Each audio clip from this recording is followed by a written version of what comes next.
nih, saya ingin bagiin ke kamu tentang bagaimana caranya mengendalikan rasa serakah ketika kita lagi trading saham dan terutama harga sahamnya itu naik. Nah, sebelum saya kasih tahu tips-tipsnya nih ya, saya pengen kasih tahu dulu pentingnya apa sih untuk menjaga atau mengendalikan rasa serakah ini. Jadi sebenarnya yang menjadi musuh utama dari trader adalah rasa serakah dan juga fear sebenarnya. Cuma lebih banyak yang serakah, terutama ketika pasar saham lagi naik gitu. Apa yang terjadi ketika serakah? Sebenarnya waktu itu dopamin kita naik dan membuat kita tuh menjadi addicted dengan saham ini karena kita merasa bahwa ini menyenangkan sekali, dapat untung di sini tuh cepat gitu. Terutama ketika pasar saham lagi naik. Nah, kalau pasar saham lagi nggak naik, teman-teman nonton video ini kayak biasa aja. Tapi kalau pasar saham harga sahamnya lagi naik cepet banget, teman-teman akan merasa wow itu tuh luar biasa banget, kayak aku nggak usah kerja deh, mau resign aja gitu. Saran aku sih jangan terburu-buru ambil keputusan untuk resign, terutama ketika pasar saham lagi naik, karena kamu belum menghadapi siklus yang selengkapnya. Ada siklus naik, ada siklus turun yang juga melelahkan, siklus sideways yang membingungkan, dan naik lagi yang menyenangkan dan bikin euforia. Oke, ketika pasar saham lagi naik, biasanya orang berbondong-bondong masuk ke pasar saham. Saya ingat banget tahun 2007, 2017, 2020 akhir, di mana sampai sekuritas-sekuritas itu kewalahan membantu teman-teman yang masih pemula untuk membuka rekening saham karena saking banyaknya. Bahkan sistem di bursa pun untuk beberapa sekuritas itu sampai nge-lag gitu, transaksinya jadi lambat banget karena semua orang berlomba-lomba mau mendapatkan cuan. Nah, kalau udah kayak gitu sebenarnya itu yang bekerja udah bukan lagi akal sehat kita atau kognitif kita atau neokortex kita, tapi yang bekerja sebenarnya adalah otak mamalia kita yang mengejar kesenangan dan menghindari sakit, yang menghindari pain itu otak reptil kita gitu. Nah, jadi teman-teman, otak mamalia kita terus mengejar kesenangan dan mendapatkan dopamin dari hal-hal yang mudah didapat itu. Maka dari itu sebenarnya untuk menghindari efek dari rasa serakah itu sendiri, ingat di sini saya nggak ngomong bahwa untuk menghindari rasa serakahnya, karena untuk rasa serakah sendiri bahkan saya pun sampai saat ini jika dihadapkan pada market yang lagi banyak potensi, saya pun juga tendensinya mau nambah duit terus. Ya, jadi rasa serakah itu kadang kita nggak bisa hindarin, tapi yang kita bisa hindarin adalah efek dari rasa serakah ini, yaitu dengan membentengi diri kita dengan menggunakan sebuah sistem, ya. Jadi sistem yang dimaksud apa aja sih, ya? Jadi yang pertama, sistem yang dimaksud adalah membatasi jumlah uang yang masuk ke rekening saham kita. Kalau perlu kasih tahu ke broker kita, tapi broker kita biasanya kalau dikasih duit lebih banyak di rekening kita pastinya dia lebih seneng juga gitu.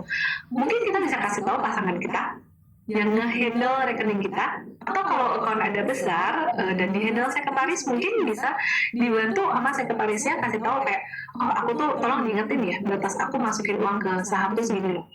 Artinya nggak boleh lebih dari segini dalam kondisi apapun. Jadi kalau kondisi market lagi bullish, jangan kasih aku untuk boleh injek lagi di sini. Itu perlu ada pengingatnya, atau dengan membatasi diri sendiri, membuat aturan sendiri. Jadi kadang-kadang kita terbawa arus, masuknya memang duit kecil, pertama uang dingin.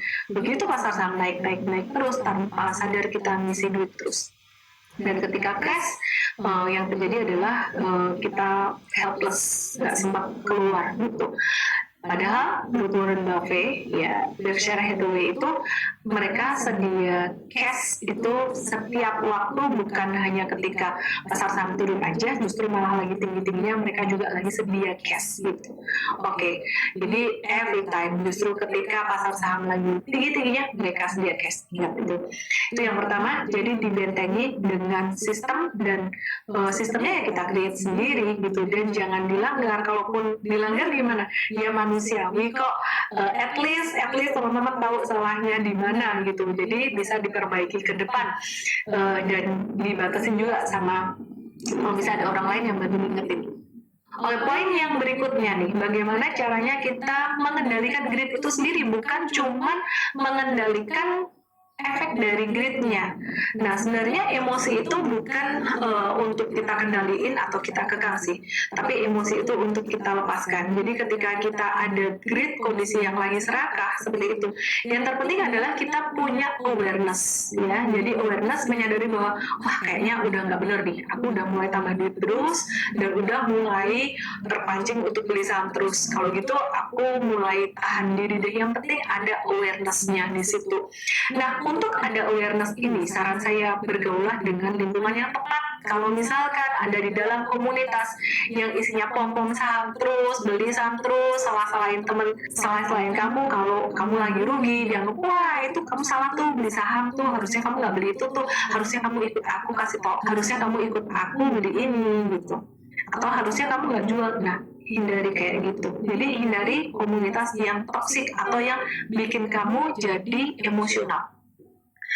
Kemudian ambil waktu atau ambil jeda untuk rilis, karena benar-benar yang saya pelajari waktu itu ketika di tahun 2007-2008 ketika lagi emosional, aku belajar dari Maxwell Maltz bukunya Psycho-Cybernetics untuk nge-break pattern. Jadi repetitive emotional pattern di break ya dengan cara ya kita akan melakukan aktivitas itu dulu gitu. Mungkin kalau di MTrade teman-teman masih bisa terima edukasinya, notifikasinya, tapi jangan lihat running trade-nya gitu ketika lagi emosional. Dan di MTrade di sini kita membatasi sekali untuk bisa chit-chat sana sini dengan member lain supaya bukan supaya gimana sih, supaya kalian emosinya tuh nggak kepancing gitu. Karena kita makhluk sosial ya, kita cenderung akan mengikuti tribe kita gitu. Jadi itu yang agak-agak bahaya. Jesse Livermore pun menghindari hal itu. Jesse Livermore adalah trader legendaris ya, dan dia memang fluktuatif banget tradingnya, tapi sebenarnya tradingnya hebat, cuman manajemen risikonya dia aja yang kurang oke. Oke, sekarang kita lihat di poin yang ketiga nih. Untuk antisipasi greed juga, last but not least, tapi ini yang paling penting, everything start with mindset dan juga di dalam diri kita, inner child kita ini, inner child kita tuh aman nggak, nyaman nggak sih sebenarnya inner child kita ini. Jangan-jangan inner child kita tuh lagi angkut tuh berontak, atau inner child kita nih lagi minta sesuatu gitu. Jadi caranya gimana? Caranya ya dengan memahami diri sendiri, tanya terus kenapa sih serakah, kenapa aku pengen ini, pengen itu begitu cepat, sampai teman-teman dapat akarnya. Bisa jadi pengalaman di masa lalu dan teman-teman bisa lepaskan itu dengan sesimpel memerintahkan ke alam bawah sadar kita, pikiran bawah sadar kita dengan kata-kata. Jadi keinginan saya untuk mendapatkan cuan dengan cepat dan banyak sehingga menjadi beban, sehingga membuat saya menjadi serakah, saya terima, saya ikhlaskan, saya lepaskan, inhale, exhale. Dan ini saya pelajari dari coach mind technology saya yang namanya Coach Rio.